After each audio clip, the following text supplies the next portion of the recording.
दीदी मुझे कोई काम बताओ ना, मैं आपकी हेल्प करा देती हूँ। तुम्हारी नई नई शादी हुई है और लोग क्या कहेंगे, नई बहू को आते किचन में लगा दिया। तो क्या हुआ दीदी, हर माना कि आप इस घर की बड़ी बहू हैं, तो इसका मतलब ये तो नहीं कि सारा काम आप ही करेंगी। बताइए, मैं कुछ काम कराती हूँ। बेटा ये सब्जी देखो ऐसी ही पड़ी है, इसको ढक तो दिया करो कम से कम, और ये चिमनी बंद कर दिया करो जब काम हो जाए तो, बिल बहुत आता है। पापा जी आप चिंता मत करो, मैं आगे से ध्यान रखूंगी। ठीक है बेटा।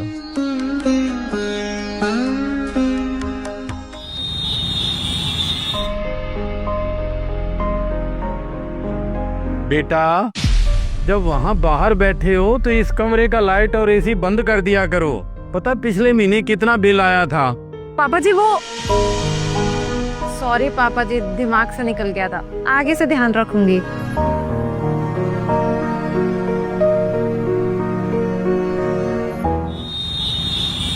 दीदी ये रात की बची हुई रोटियां फेंक दूं? हाँ वो पर बेटे रोटियां बढ़ाया ही उतनी करो ना जितनी खाई जा सके, इतनी फालतू क्यों बढ़ाते हो कि फेंकनी पड़ती हैं?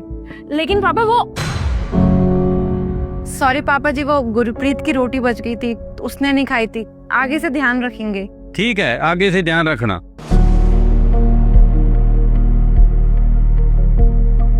क्या हुआ हर्षिता, तुम अचानक से बाहर से अंदर क्यों आ गई गुस्से में? दीदी आपको नहीं लगता कि पापा जी कुछ ज्यादा ही टोकते हैं? हाँ मैंने सुना था कि घरों में सास बहुओं को टोकती है, लेकिन यहाँ तो सब कुछ उल्टा ही हो रहा है। मम्मी जी तो कुछ कहते ही नहीं है, लेकिन पापा जी एक मौका नहीं छोड़ते टोकने का। और एक आप है जो उनकी बातों में जीजी जीजी करती रहती हैं, उनको तो कुछ कहती ही नहीं है आप। मैं उनसे इसलिए कुछ नहीं कहती क्योंकि मैं उनको समझती हूँ। मुझे पता है कि तुम्हें पापा जी की बात का बुरा लगता है, लेकिन पापा जी दिल के बुरे नहीं है।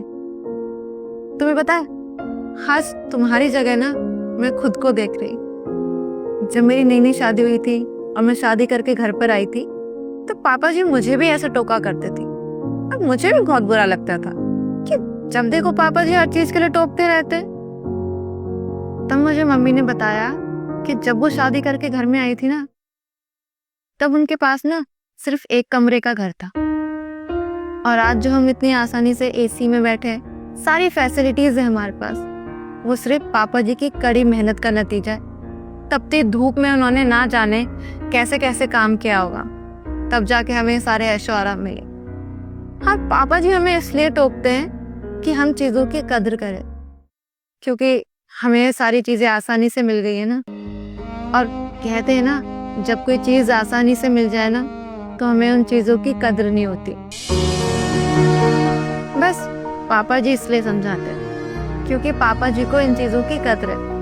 हर तुम ऐसे सोचो ना, अगर तुम अपने घर पे होती और अपने घर का लाइट फैन अगर एसी ऑन करके छोड़ देती, तब तुम्हारे पापा भी तो तुम्हें समझाते ना, तब क्या तुम उनकी बात को बुरा मानती?